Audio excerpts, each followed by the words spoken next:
Good afternoon, respected panelists, noted educators और participants. आज का जो टॉपिक अभी जितने भी टॉपिक आ रहे थे उसमें रोड लर्निंग को लेकर के बात आ रही थी। मैं समझ नहीं पा रहा था जब टॉपिक भी था रोड लर्निंग, जब बच्चा स्कूल में एंट्री करता है तब रोड लर्निंग के बिना वो बच्चा स्कूल में आ ही नहीं सकता, वहां से शुरू होता है। बट बाद में जब डिस्कशन हुआ तो मुझे ये लगा कि शायद थोड़े टाइम के बाद हम इसको कॉम्पिटेंस बेस्ड की तरफ ले जा सकते हैं। आज का हमारा टॉपिक रोड लर्निंग से कॉम्पिटेंस बेस्ड एजुकेशन की तरफ है। इससे पहले एक और नाम भी आया था लर्निंग बाय डूइंग, तो शायद वो भी नाम बदल दिया। तो थोड़ा और देखा तो इसमें लगा एक पहले चल रहा था करत करत अभ्यास के जड़मती हो सुजान रसरी आवत जाते सिर पर पट निशान, कि बार बार करने से सीख जाता है। ये हमारे भागवत में भी ये चीज मिलेगी आपको और गुरु ग्रंथ साहिब में भी एक लाइन इस तरह की मिलती है। तो आज का हमारा टॉपिक रोड लर्निंग से है। तो क्योंकि ज्यादा समय न लेकर के मैं मेरे पैनलिस्ट जो है काफी एक्सपीरियंस पैनलिस्ट है, जिसमें मेरे साथ डॉक्टर वानी गोदारा है, सीबीएसई की रिसोर्स पर्सन है और 30 साल का सीबीएसई का एक्सपीरियंस है इनका, 12 साल से रिसोर्स पर्सन रहे हैं। देन डॉक्टर कृष्णकांत जी है, 48 कॉन्फ्रेंस अटेंड कर चुके हैं और डॉक्टरेट है, राइटर है, रिसर्च पेपर्स काफी सारे पब्लिश हो चुके हैं नेशनल और इंटरनेशनल लेवल पे। देन डॉक्टर कृष्ण मुरारी जी हैं, 25 साल से सीबीएसई के प्रिंसिपल्स हैं और रिसोर्स पर्सन भी रहे हैं। 7 रिसर्च पेपर इनके पब्लिश हो चुके हैं।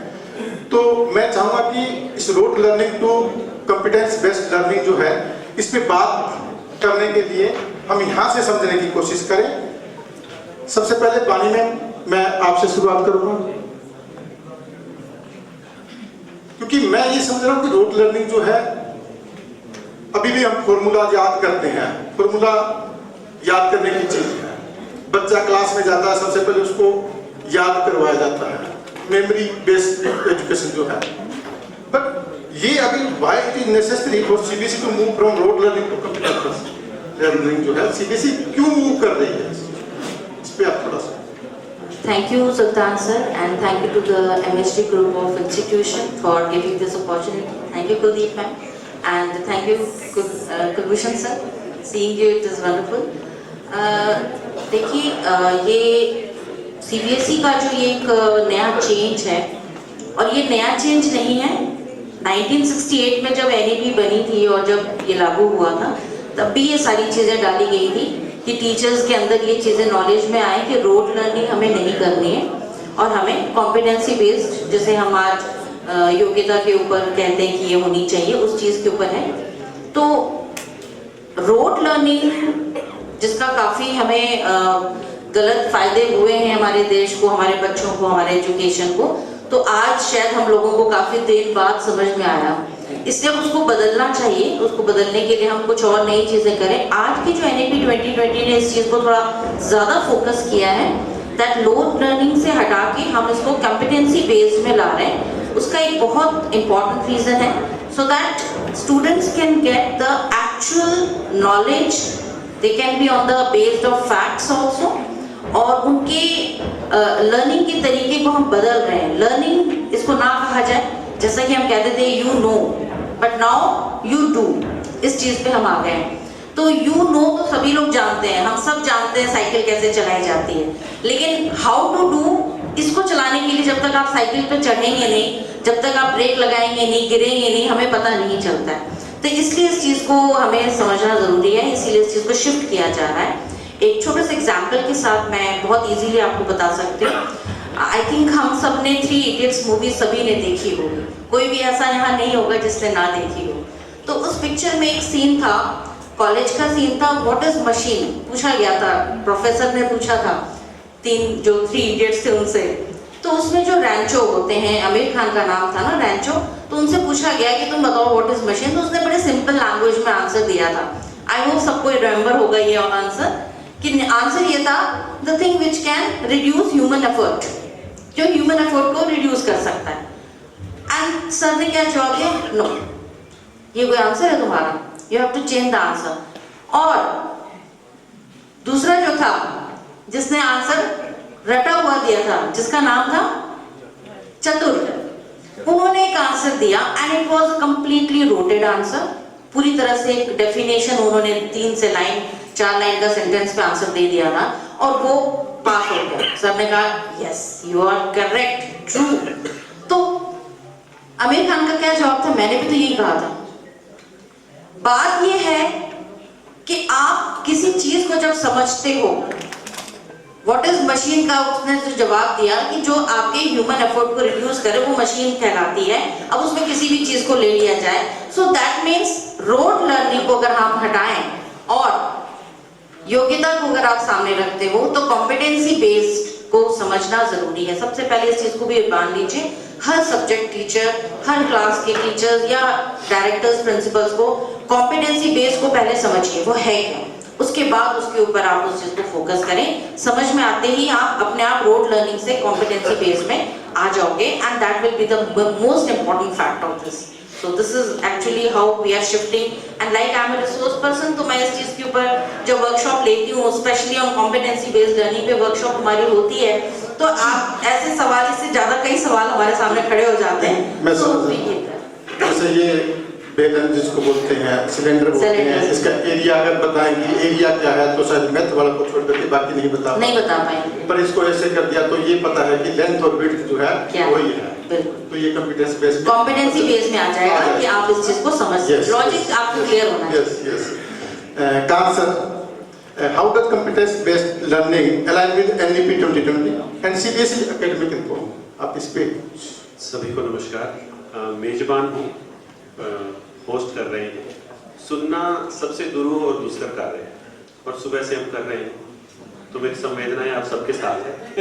कहा गया है कि ये जो कॉम्पिटेंसी बेस्ड लर्निंग है इसको एनईपी और सीबीएसई, मैं इन दोनों को हटा दूं तो वो जो छोटा बच्चा बैठा है कक्षा में उसके साथ जोड़ना जरूरी है, क्योंकि ये चीज उसके लिए हो रही है।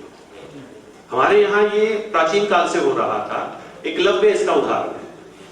एकलव्य को शिक्षा नहीं मिली, उसके मन में एक उत्कट इच्छा थी कि मुझे सीखना है, और उस दिन दुनिया का सबसे बड़ा धनुर्धर जो था वो बेचैन हो गया जब उसने देखा कुत्ते के मुंह में तीर मार दिए और चोट भी नहीं लगी। वो कॉम्पिटेंसी बेस्ड लर्निंग थी। ये इसलिए अनिवार्य है, मैं थोड़ा सा पास्ट में लेकर जाऊंगा। लॉर्ड जो मेकाले की शिक्षा नीति की बात करते हैं, गूगल पे एक उसका वो पढ़ा है जो उसने वहां के संसद में पढ़ा था। उसने कहा कि मैं भारत को उत्तर से दक्षिण, पूर्व से पश्चिम घना घूमा और मुझे यहाँ पर एक भी व्यक्ति आत्मिक रूप से कमजोर, दरिद्र या लाचार नहीं दिखा। वो जो थी ना, वो हमारे अंदर कॉम्पिटेंसी बेस्ड लर्निंग थी। इसका एक उदाहरण और है, हमारे भारत में ना धातु कर्म होता है, मेटल वर्क जिसको हम कहते हैं, और मेटल वर्क का 13 उदाहरण भारत के अंदर है। 1600 साल पहले कुतुब मीनार के पास एक पिलर लगा हुआ है, उस पे अब तक जंग नहीं आया। वो चीज क्या थी? कॉम्पिटेंसी बेस्ड लर्निंग थी। हमें वो शिफ्ट कर दिया गया, और वो शिफ्टिंग क्या थी? हमें कहा गया कि ये काम करने वाले लोग बन जाएं, तो हमने अपने पढ़ाने का तरीका बदल दिया।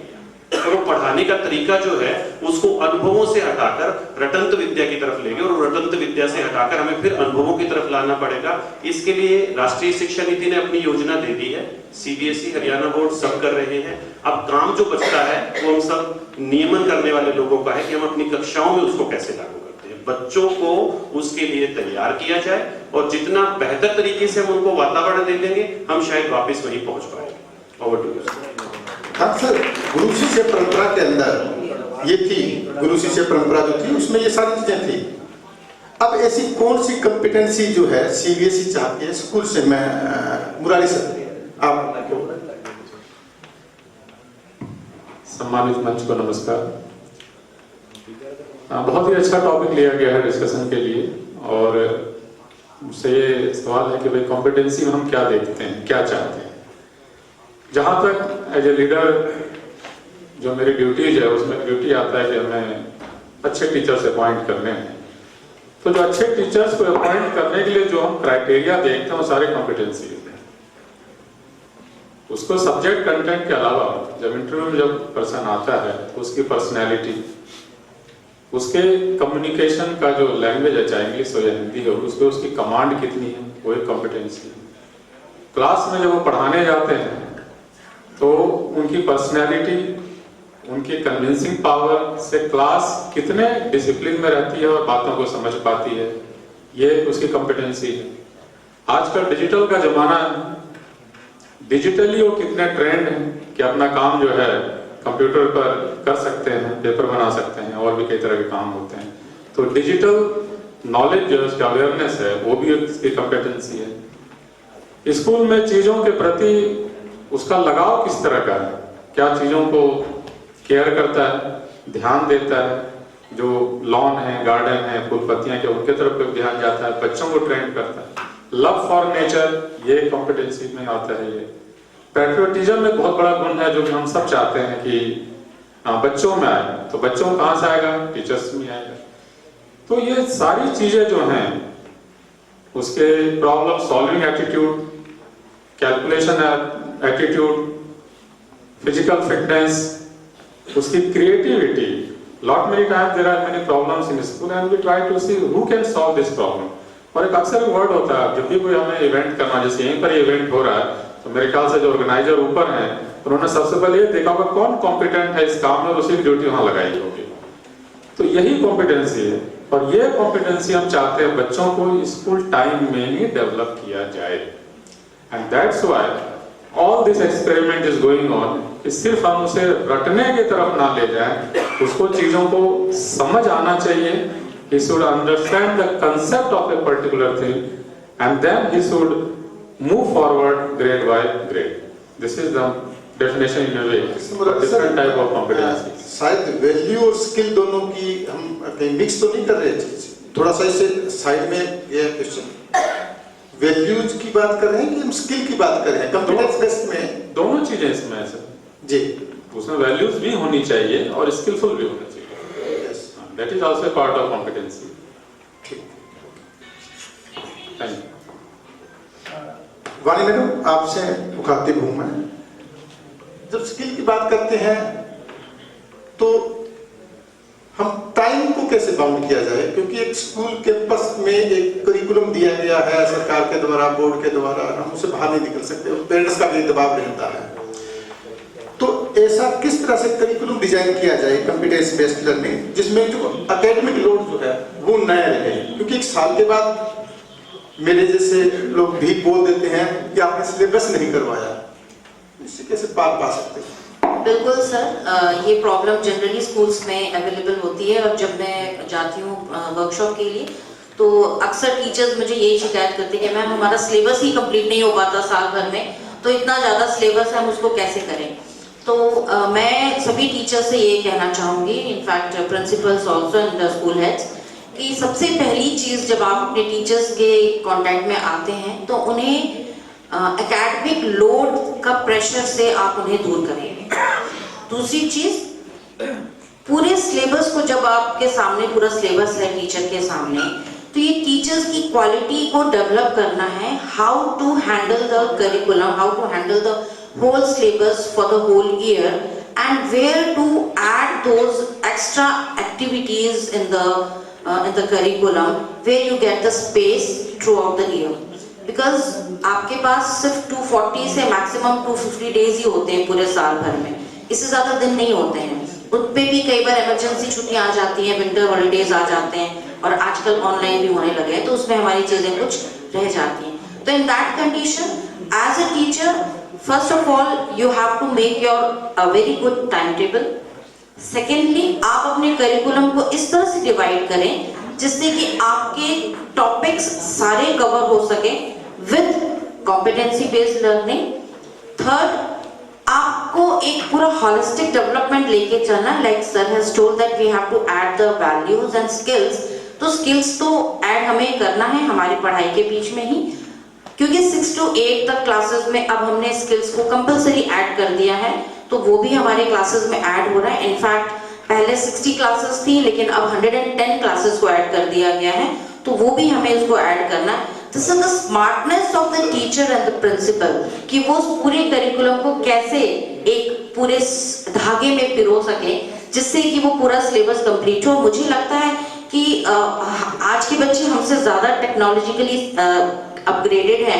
हम अपने टाइम पे एक साल में पूरा कोर्स बहुत लंबा किया करते थे, इतने ज्यादा हमारे सिलेबस होते थे, कंप्लीट चैप्टर्स आते थे। अब तो हमारे चैप्टर्स भी रिड्यूस्ड हैं, कट कर दिए गए हैं, डिलीट कर दिए गए हैं। So I think this is not a big issue and I think every teacher, those who are really having a great training to how to make the curriculum very easy, they can do easier and I think teachers की workshop बहुत important है यहाँ पे, जिसे उनको time table and curriculum management उनको आए instructional designs के साथ। This is important. यस, ये बात ठीक है कि करिकुलम डिजाइन कर लिया जाए, टाइम टेबल प्रॉपर बना लिया जाए, सब कुछ है, बट साल के बाद में in the end of the year जहाँ बोर्डिंग्स लगने होते हैं बच्चे के,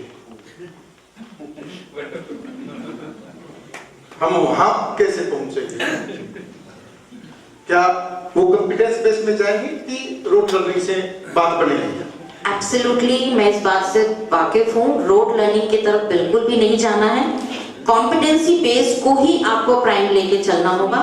अगर हम रोड लर्निंग की तरफ फिर जाते हैं तो इतनी जो मेहनत हमने साल भर की है वो सारी मेहनत हमारी चली जाती है। तो बेटर है कि आप रोड लर्निंग को बिल्कुल रिमूव कीजिए, क्योंकि देखिए कई बार होता है मैथ्स के फॉर्मूलाज, आज भी मुझे याद है क्लास में घुसो तो मैथ्स के सर सबसे पहले फॉर्मूला पूछते हैं, तुम बताओ तुम बताओ तुम बताओ। केमिस्ट्री के सिंबल्स आज भी पूछे जाते हैं, कौन कौन से किस किस के सिंबल्स याद है बताओ, खड़े हो जाओ, तुम सिंबल बताओ तुम सिंबल बताओ। तो वो चीजें रोड लर्निंग में रही है, कॉस थीटा साइन, ये सब चीजें हम लोग रोड लर्निंग से ही सीखा है। लेकिन अगर उसको हम थोड़ा सा, मैथ्स टीचर्स हमारे भी बहुत स्मार्ट थे, उन्होंने भी एक कविता के थ्रू हमें सिखाया था और आज तक वो कविता से हमें वो मैथ्स का फॉर्मूला अच्छे से याद है। और मुझे लगता है वो रोड लर्निंग नहीं थी, जब उसको समझाया सर ने तो समझ में आया कि नहीं ये थीटा और कॉस कैसे आया है और ये कैसे बनाया गया। तो road learning is not important at all, उसको लेना भी नहीं है सर। खैर मुझे लगता है कि अभी तक कुछ प्रॉब्लम तो रहती है, पेरेंट्स को साल के एंड में रिजल्ट के टाइम में जवाब देना सबसे खतरनाक काम होता है। तो Kismat sir, what assessment reform are required to truly support competence based learning in CBSE school?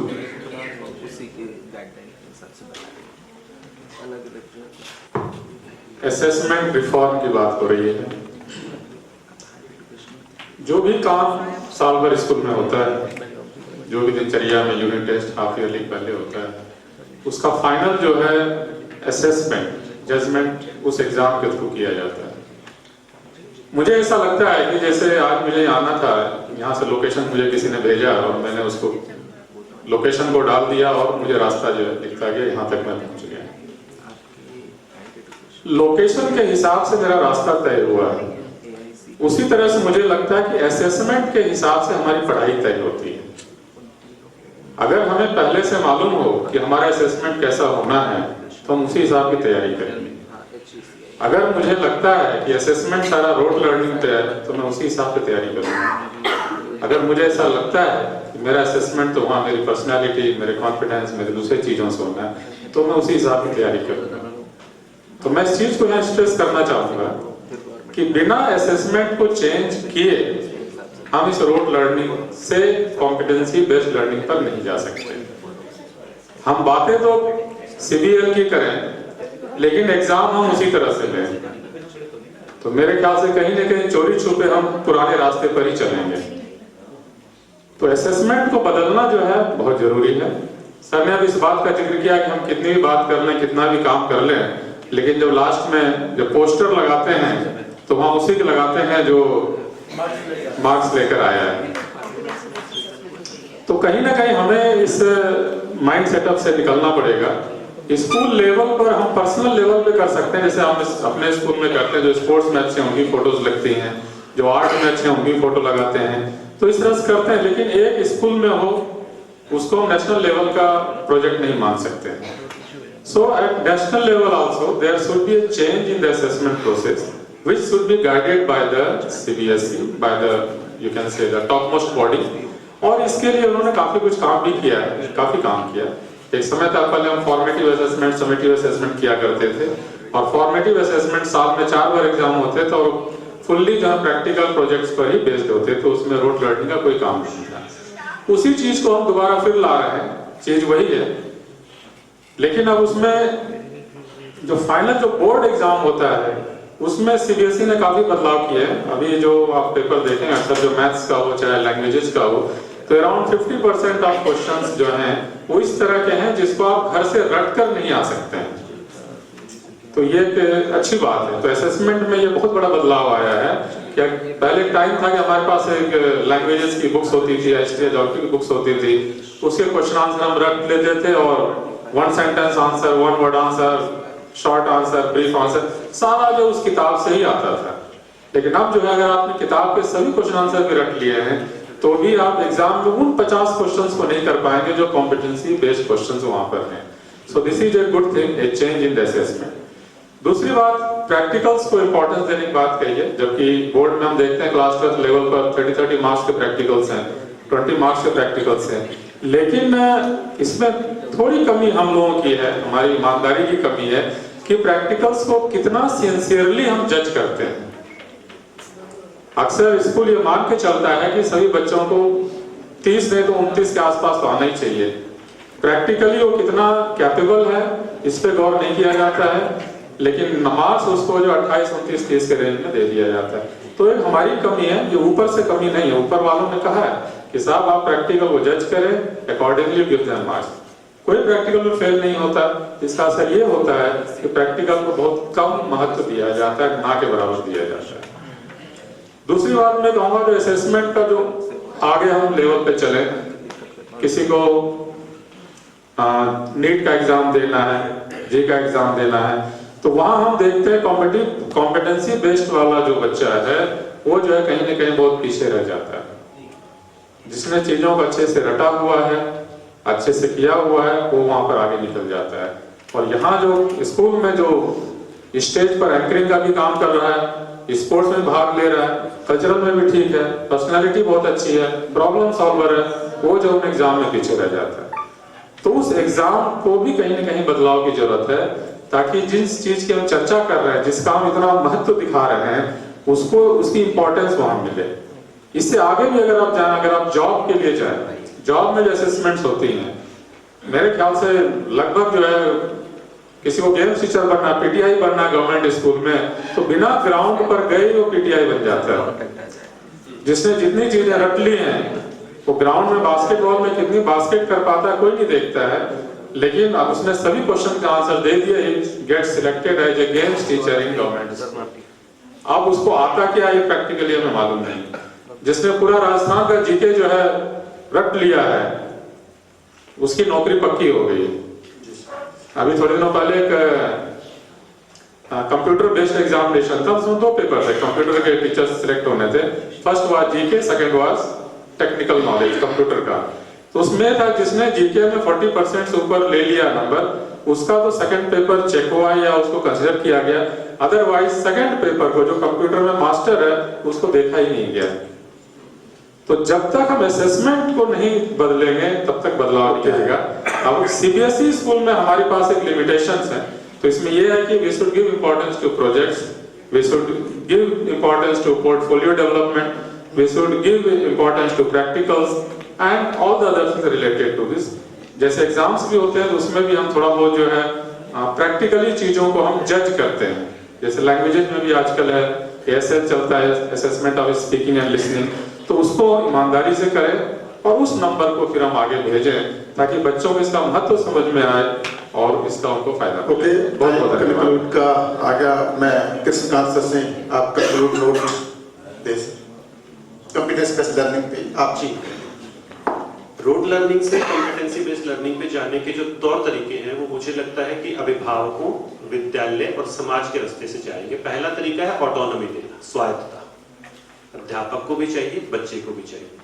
मैंने कहा कि एकलव्य बना दिया गया, अगर वहां वो द्रोण खड़े होते तो शायद वो कहते नहीं तीर ऐसे नहीं चलाना, ऐसे चलाना। उसके पास ऑटोनॉमी थी तो वो शायद सीख पाए। दूसरी चीज है मेंटरशिप, हमें मेंटर बनना पड़ेगा।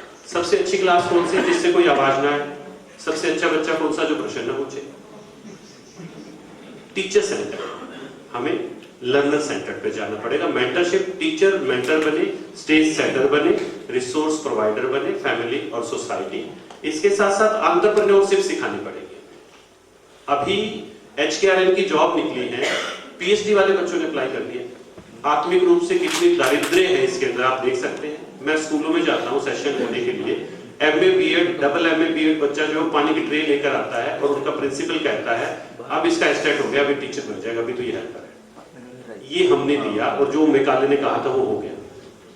ये चीज हमें करनी पड़ेगी। अगली चीज है सपोर्टिव इन्वायरमेंट देना पड़ेगा बच्चों को। जब हम स्कूल में भेज रहे हैं, मैं फिर 3 इडियट को कोट करूंगा, उनके जब वो बच्चा पैदा हो रहा था उस लड़की के, और उनके स्टूडेंट्स ने कहा कि अगर इस वायरस ने ये कह दिया कि इंजीनियर बनेगा तो मैं इसका खून कर दूं। हम पहले से सोच के बैठे होते हैं बच्चे को ये बनाना है, हमारी अपेक्षाएं उनके ऊपर थोपते हैं। इसके साथ हमें क्या करना पड़ेगा, फ्लेक्सिबल क्लासरूम्स को क्रिएट करना पड़ेगा। विद्यालय में शोर हो गया, सभी प्रशासक बैठे हैं, 2 मिनट में नोट जाता है, साउंड आ रही है। अब एक जीवंत व्यक्तित्व है, उसके अंदर इतनी एनर्जी है, उसको आप कैसे शांत कर दोगे भाई? और शांत कर रहे हो तो आप उसकी कैपेसिटीज को रोक रहे हो। फिर हम कहते हैं कि हमें उनकी कैपेबिलिटीज और कैपेसिटी नहीं चाहिए। क्लासरूम के आज डिसाइड करें, उसके बाद आउट ऑफ क्लासरूम में कुछ स्कोप खोजिए, टीचर को थोड़ा स्वायत्त कीजिए, repetition, time to time repeat की। स्कूल का तुलना पता है क्या होती है, उस स्कूल में इतनी बार सिलेबस हो गया, हमारे स्कूल में नहीं। इस धारणा से बाहर आना ही पड़ेगा, थोड़ा सा चीजों को बदलना पड़ेगा, कंटेंट को कॉम्पिटेंसीज में क्रिएट करना पड़ेगा, लर्निंग आउटकम्स टीचर्स को डिसाइड करने पड़ेंगे। 30 मिनट के लिए मैं क्लास में आया, मेरे बच्चे ने दिमाग वाले फ्रंटल कॉर्टेक्स को भी, कॉग्निटिव साइकोलॉजी कहती है फ्रंटल कॉर्टेक्स को भी डेवलप करना है। सर ने कहा कि 6-7 साल रटंत विद्या चलती है, परंतु उसके बाद तार्किकता आनी चाहिए, रीजनिंग आनी चाहिए, प्रॉब्लम सॉल्विंग एबिलिटी आनी चाहिए। ये बहुत अनिवार्य है और ये तभी संभव होगा जो, जैसे अभी पर्चियां आ गई 2, सुनना मैं कह रहा हूँ दुष्कर कार्य है, हम सबने ना पर्चियां बना रखी है। जनवरी मार्च के बाद अप्रैल से एडमिशन स्टार्ट हुए और आते आते हम सबने पर्चियां दे रखी है। टीचर के पास जा रही है, बच्चे के पास जा रही है, पेरेंट्स के पास जा रही है, और आपाधापी में सबसे ज्यादा जो प्रताड़ित हो रहा है वो बच्चा हो रहा है और समाज हो रहा है। 2 मिनट और लूंगा, मन लूंगा आपका। एक कविता है जो मेरी इस चीज से जुड़ी हुई है। हम बच्चों को क्या सिखा रहे हैं, वर्णमाला या अल्फाबेट? हम उन्हें जोड़ना सिखा रहे हैं, 2 + 2 4। हम उन्हें नाम, शहर, देश, तकनीक और टॉप रैंकिंग स्कूल का सपना दिखा रहे हैं।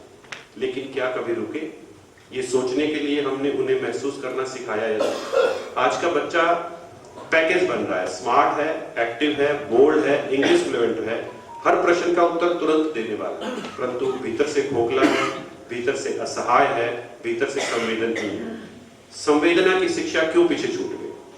हम उन्हें साइंस, मैथ, कोडिंग, कंपटीशन के लिए तैयार कर रहे हैं, पर क्या हमने उन्हें सिखाया कि दादी की चुप्पी में अकेलापन होता है? क्या हमने उन्हें सिखाया कि माँ की थकान में प्यार होता है? क्या हमने उन्हें सिखाया कि पिता की डांट के पीछे घुला होता है डर तुम्हारे भविष्य का? हमने किताबों में मानवता पढ़ाई, पर घर में इंसानियत के उदाहरण नहीं दिए। हमने कहा बड़े बनो, पर यह नहीं सिखाया कि बड़े होने का मतलब जिम्मेदार और भावुक होना भी है। बच्चा मोबाइल पर दादी को इमोजी भेजता है, पर उसके कांपते हाथों को कभी थामा नहीं। पिता की बात उसे अथॉरिटेरियन लगती है, क्योंकि हमने ही उसे यह सिखाया कि तर्क ही सब कुछ है, भावना नहीं।